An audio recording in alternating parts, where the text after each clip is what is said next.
Hello viewers, എല്ലാവർക്കും നമ്മുടെ YouTube ചാനലിലേക്ക് സ്വാഗതം.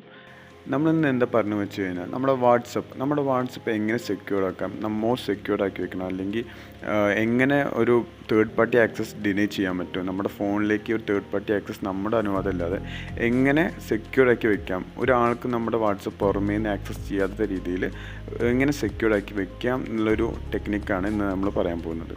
ഇതൊരു എല്ലാവർക്കും അറിയുണ്ടാവും വിചാരിക്കുന്നു. സിമ്പിൾ ടെക്നിക്കാണിത്. എന്നിട്ട് ഇത് നമുക്ക് ഒരു തേർഡ് പാർട്ടി ആപ്ലിക്കേഷൻസോ ഒന്നും വേണ്ട. നമുക്ക് വേറൊരു പുറമേയുള്ള പ്ലേ സ്റ്റോറിൽ നിന്നുള്ള ആപ്പ് ലോക്കോ അല്ലെങ്കിൽ തുടങ്ങിയ ഒരു ആപ്ലിക്കേഷൻ നമുക്കിതിൽ ആവശ്യമില്ല. നമുക്കതിൽ വാട്സപ്പ് തന്നെ ഒരുക്കി തന്നൊരു ഹെൽപ്പാണ്, അല്ലെങ്കിൽ അവർ തന്നൊരു സെക്യൂർ ആക്കി വെക്കാൻ വേണ്ടിയിട്ട് വേറെ ആപ്ലിക്കേഷൻസ് തന്നെ നമ്മൾ ആശ്രയിക്കാതിരിക്കാൻ വേണ്ടിയിട്ട് അവർ തന്നെ നമുക്ക് ചെയ്തു തന്നൊരു ഹെൽപ്പാണത്. അപ്പോൾ അത് എന്താണെന്നുള്ള വീഡിയോയിലേക്ക് നമുക്ക് പോകാം. അപ്പോൾ നമ്മൾ എന്താ ആദ്യം ചെയ്യേണ്ടത് വെച്ച് കഴിഞ്ഞാൽ, ഫസ്റ്റ് ഓഫ് ഓൾ നമ്മൾ വാട്സപ്പ് എടുക്കുക. വാട്സപ്പ് എടുത്തിട്ട് നമ്മളതിൽ ഒരു 3 ഡോട്ട് കാണും. നമ്മുടെ റൈറ്റ് സൈഡ് കോർണറിൽ 3 ഡോട്ട് കാണും. ആ 3 ഡോട്ടിൽ ക്ലിക്ക് ചെയ്യുക. അത് ക്ലിക്ക് ചെയ്ത് കഴിഞ്ഞാൽ സെറ്റിങ്സ് എന്ന് പറഞ്ഞിട്ടുണ്ടാവും. സെറ്റിങ്സ് എടുത്തതിന് ശേഷം നമ്മൾ എന്താ ചെയ്യേണ്ടത് വെച്ച് കഴിഞ്ഞാൽ, നേരെ അക്കൗണ്ട് എടുക്കുക. അക്കൗണ്ട് എടുത്തിട്ട് നമ്മൾ 2 സ്റ്റെപ്പ് വെരിഫിക്കേഷൻ ഉണ്ടാവും, അത് ക്ലിക്ക് ചെയ്യുക. അത് ക്ലിക്ക് ചെയ്തതിന് ശേഷം ഇനേബിൾ എന്നൊരു ബട്ടൺ കാണുന്നുണ്ടാവും ഡൗൺ സൈഡിൽ, അത് നമ്മൾ ക്ലിക്ക് ചെയ്യുക. എന്നിട്ട് നമ്മളൊരു 6 ഡിജിറ്റ് നമ്പർ അവർ ചോദിക്കും പാസ്വേഡായിട്ട് ഇടാൻ വേണ്ടിയിട്ട്. അപ്പോൾ ഞാനിപ്പോൾ നിങ്ങൾക്ക് സിമ്പിളായിട്ട് എൻ്റെ നിങ്ങൾക്ക് കാണിച്ചു തരാൻ വേണ്ടിയിട്ട് ഞാൻ ജസ്റ്റ് പാസ്വേഡ് 1 2 3 4 5 6 ഒരു 6 സംഖ്യ പറഞ്ഞപ്പോൾ സിമ്പിളായിട്ടൊന്ന് ഇട്ടാം. നിങ്ങൾക്ക് ഇഷ്ടമുള്ള പോലെ ഇടാം. പിന്നെ നമുക്ക് ഇത് രണ്ടാമതും ചോദിക്കുക. അപ്പോൾ രണ്ടാമതും ആ പാസ്വേഡ് അടിച്ചു കൊടുക്കുക. എന്നിട്ട് നമ്മുടെ ഇമെയിൽ ID നമ്മളിവിടെ കൊടുക്കുക. ഞാൻ എൻ്റെ ഇമെയിൽ ID ഇവിടെ കൊടുത്ത് നെക്സ്റ്റ് കൊടുക്കും. അപ്പോൾ രണ്ടാമത് നമുക്ക് ഒന്നും കൂടി നമ്മുടെ അടുത്ത് ചോദിക്കും. അപ്പോൾ അത് കൊടുക്കുക.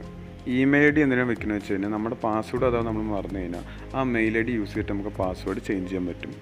അപ്പോൾ അതിന് വേണ്ടിയിട്ടാണ് ആ ഒരു ഇമെയിൽ ID ചോദിക്കുന്നത്. അപ്പോൾ ഇത്രയേ ഉള്ളൂ, സിമ്പിളാണ്. നമുക്ക് നമ്മുടെ അക്കൗണ്ട് ഇപ്പോൾ ഏകദേശം 90% സെക്യൂറാണ്. അതായത് പുറമേ ഉള്ള ഒരാൾക്കാർക്ക് ആക്സസ് ചെയ്യാൻ പറ്റില്ല. ഇനി വേറെ രീതി, അതായത് നമ്മുടെ ഫോൺ ഉപയോഗിച്ചിട്ട് നമ്മുടെ ഫോണിൽ ഇപ്പോൾ നമ്മുടെ ഫോൺ എല്ലാവർക്കും പാസ്വേഡ് വീട്ടിലെല്ലാവർക്കും അറിയുണ്ടാവും.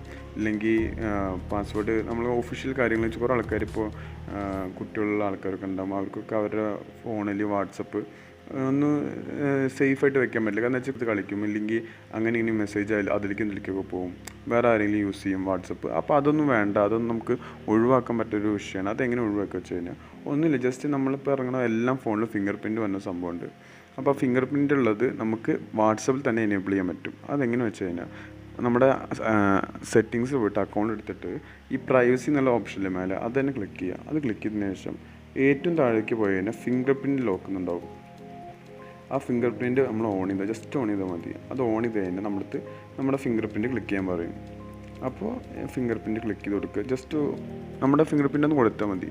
പിന്നെ നമ്മൾ ചോദിക്കും, അതായത് ഇതെങ്ങനെയാണ് ലോക്ക് ചെയ്യേണ്ടത്. അതായത് ഒരു വട്ടം ഫിംഗർ പ്രിൻ്റ് എടുത്ത് വെച്ച് കഴിഞ്ഞാൽ പിന്നെ 1 മിനിറ്റ് കഴിഞ്ഞിട്ട് വേണോ അല്ലെങ്കിൽ 30 മിനിറ്റ് കഴിഞ്ഞിട്ട് വേണോ, എങ്ങനെ ചെയ്യുന്നുണ്ട്. അപ്പോൾ നമുക്ക് എല്ലാവർക്കും അത്യാവശ്യമുള്ളതുകൊണ്ട് ഇമ്മീഡിയറ്റ്ലി അതിൽ തന്നെ സെറ്റ് ചെയ്ത് വയ്ക്കുക. അത്രയേ ഉള്ളൂ. നമ്മുടെ വാട്സപ്പ് ഇപ്പോൾ 100% സെക്യൂറായി. പുറമേ നിന്നുള്ള ഒരാൾക്കും ആക്സസ് ചെയ്യാൻ പറ്റില്ല. വീട്ടിൽ നമുക്ക് നമ്മളിപ്പോൾ എല്ലാ ഫംഗ്ഷനൊക്കെ പോയി കഴിഞ്ഞാൽ നമ്മുടെ വാട്സപ്പ് വേറെ നമ്മുടെ ഫോൺ ഉപയോഗിച്ചിട്ട് ആക്സസ് ചെയ്യാൻ പറ്റില്ല. കാരണം നമ്മുടെ ഫിംഗർ പ്രിൻറ്റ് വേണം. അപ്പോൾ ഞാനത് നിങ്ങൾക്കൊരു എക്സാമ്പിൾ കാണിച്ചു തരാം, എങ്ങനെ അതിൻ്റെ ഒരു വർക്കിംഗ് എന്ന്. കണ്ടോ, ഫിംഗർ പ്രിൻറ്റ് വെച്ച് ഫിംഗർ പ്രിൻറ്റ് ക്ലിക്ക് ചെയ്തു. പിന്നെ വെരിഫിക്കേഷൻ കോഡ് നമ്മൾ എനേബിൾ ചെയ്തിരുന്നു. അപ്പോൾ വെരിഫിക്കേഷൻ കോഡ് അവിടെ നമ്മൾ ജസ്റ്റ് 1 2 3 4 5 6 നിങ്ങൾക്കിത് വേറെ ഏത് പാസ്വേഡ് എത്തിച്ചിടാം. ഇപ്പോൾ നമ്മുടെ വാട്സപ്പ് വന്നിട്ട് 100% സെക്യൂറാണ്. വേറെ ഒരാൾക്ക് പുറത്തുനിന്ന് ആക്സസ് ചെയ്യാൻ പറ്റില്ല. ചെയ്യണമെങ്കിൽ നമ്മുടെ ഈ യൂണിക് കോഡായിട്ടുള്ള പാസ്വേഡ് അവർക്ക് അറിയണം. അപ്പോൾ ഈ പാസ്വേഡ് ഒരിക്കലും ആർക്കും ഷെയർ ചെയ്യാതിരിക്കുക. നമ്മുടെ ATM പിൻ നമ്പർ ഓർമ്മിച്ച് വെക്കുന്ന പോലെ തന്നെ ഇത് ഓർമ്മിച്ച് വയ്ക്കുക. ആരോടും പറഞ്ഞു കൊടുക്കാതെ സേഫായിട്ട് വയ്ക്കുക. അതാകുമ്പോൾ നമ്മുടെ അക്കൗണ്ട് എപ്പോഴും 100% സേഫായിരിക്കും. അപ്പോൾ ഇത്രയേ ഉള്ളൂ നമ്മുടെ ഒരു വീഡിയോ.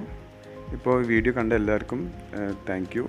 ആൻഡ് എന്താ പറയുക, നമ്മുടെ പെങ്ങന്മാർ അല്ലെങ്കിൽ നമ്മുടെ അച്ഛനമ്മ അങ്ങനെ തുടങ്ങിയ എല്ലാവർക്കും, നമ്മുടെ കൂട്ടുകാർ എല്ലാവർക്കും നമുക്കിത് ഷെയർ ചെയ്യാം ഈ വീഡിയോ. കാരണം എന്താ വെച്ച് കഴിഞ്ഞാൽ, ഒരു സിമ്പിൾ 2 സ്റ്റെപ്പ് വെരിഫിക്കേഷൻ കാരണം അവരൊരു സേഫ്റ്റി നമ്മൾ ഇൻഷുർ ചെയ്യുകയാണ്. നമ്മൾ വേറെ ഒന്നും ഒരു എഫേർട്ട് എടുക്കണില്ല, നമുക്ക് പൈസ ചിലവില്ല, ഒന്നുമില്ല.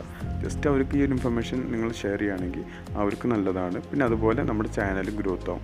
നമ്മുടെ ചാനൽ ഗ്രോത്ത് ആവുന്നതനുസരിച്ച് നിങ്ങൾ ആഗ്രഹിക്കുന്ന ഓരോ കാര്യങ്ങൾ ഞാനിവിടെ വീഡിയോസ് അയച്ചു ചെയ്യുന്നതാണ്. നിങ്ങൾ എങ്ങനത്തെ രീതിയിൽ ടെക്കി പ്രോബ്ലംസാണ് നിങ്ങൾക്കുള്ളത്, അല്ലെങ്കിൽ നിങ്ങളുടെ ഫോണിൽ എന്ത് ഇഷ്യൂസാണ് നിങ്ങൾക്കുള്ളത് പറയുകയാണെങ്കിൽ അതിൻ്റെ പ്രോബ്ലം സോൾവ് ചെയ്തിട്ടുള്ള വീഡിയോ ഞാൻ ചെയ്യുന്നതായിരിക്കും. അപ്പോൾ thanks for watching my video and stay tune by.